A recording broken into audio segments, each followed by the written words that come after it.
having video conferencing where you bring in people from other locations after discussing their articles, it's a top 10 winner of a strategy, because first doing asynchronous discussion in OnCourse, for instance, and having students put their ideas in OnCourse front and center, and then bringing someone in live synchronously after that.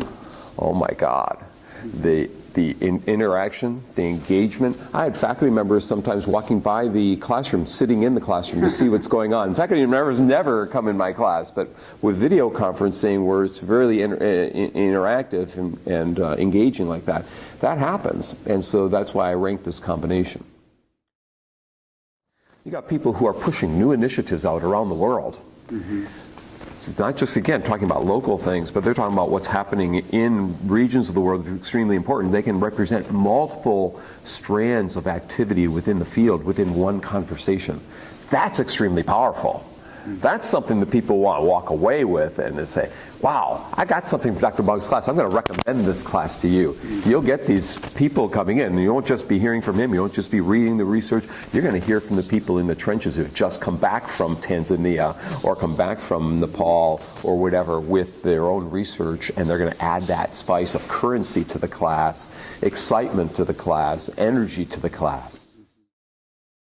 So there might be things you do with guest experts that are not one-off activities, but are end-all activities, in that you're creating an environment where you want them to read more, you want them to reflect more, you want them to ask more questions, and you want them to be inspired in your field. And maybe when they're taking one class with you as a certificate program or as an elective and saying, well, when I finish my master's in language education or information science or informatics or psychology, maybe I'll come and get my doctorate in this field because I got exposed to it, okay?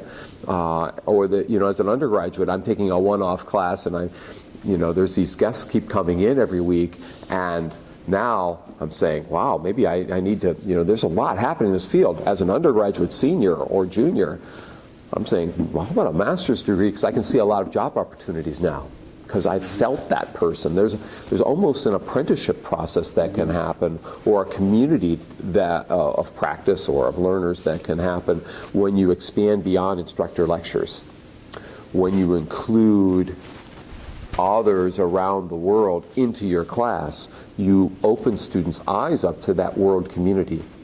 You get them to think about how that course content is impacting folks in Florida, or in California, not just in Indiana here, or in Korea, or in Belgium, or in Tanzania, or wherever you're bringing in people from, South Africa. And then they start to say, whoa, wait a minute. People in Finland are reading this content. Maybe I should be reading it too. So I've also had those experiences where we've worked with students from Finland and in Korea and Peru, and my students who weren't reading the textbook, all of a sudden, because of doing cross-cultural things, which could include guests coming from other regions of the world, now are saying, whoa, this content is important. Other people are validating it, not just the instructor.